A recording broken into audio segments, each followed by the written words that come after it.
suck. So when their anticipation of making 500 million or 300 million a year in Washington is predicated on a bunch of imbeciles who have never run a business in their entire life. They'll be lucky to clear $50 next week in profit, the way they're running this stupid dispensary system right now. They took 20 months to roll this out in Washington, and still doesn't make sense. David, you think Michelle is a man? I do. Yes, I really do. I believe that there's ample evidence to show that Michelle is a dude. No question. I don't have a problem with the transgender first lady. I have a problem with them lying about everything.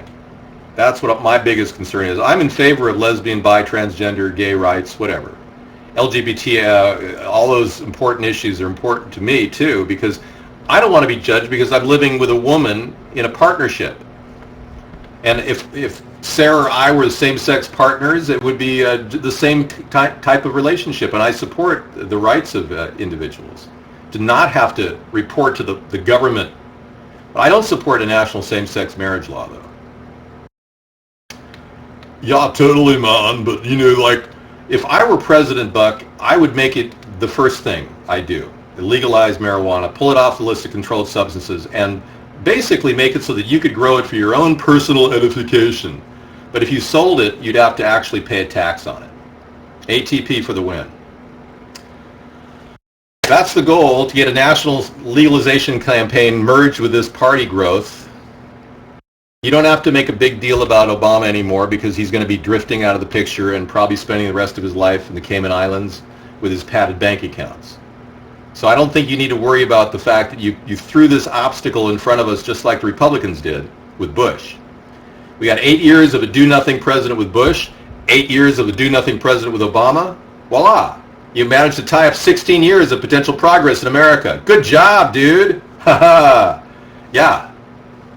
We need to start, yes, it will. It'll win the election in 2016. 58% of the country want to legalize marijuana for recreational use. That's one of the winning points of this third party coming up in 2016. So tell your friends, we're all about pro-legalization. Sarah's never smoked marijuana in her life. No one should push that on anybody. And I would recommend to anybody who does it, obviously you see benefit from using it, don't overdo it. Let's be clear. Now, Barack Obama has admitted to smoking marijuana most of his adult life. Well, let's be clear. I've smoked marijuana most of my adult life. That's what he said. Yet he won't legalize it? What's going on? What's going on in his brain? I mean, seriously, is he that burnt out from drugs that he doesn't even understand that? Yeah, he said that. He said it about 2 months ago. Well, I've smoked marijuana most of my adult life. He's smoking Newports most of his adult life, too, I'm sure. Exactly, Bish. Thank you. Even the Obama girl has turned a blind eye to politics. She's now turning into some sort of a weird, kind of a disconnected person who doesn't want to party at all. So many people are breaking away from the idea of doing anything in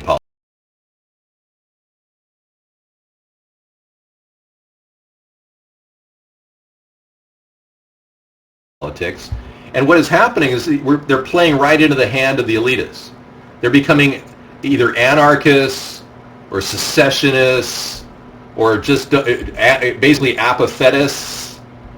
But the fact is, if we organize and build this third party in the next 2 years, or year and a half, I should say, because the clock is ticking, we could very well be a contender in this upcoming election.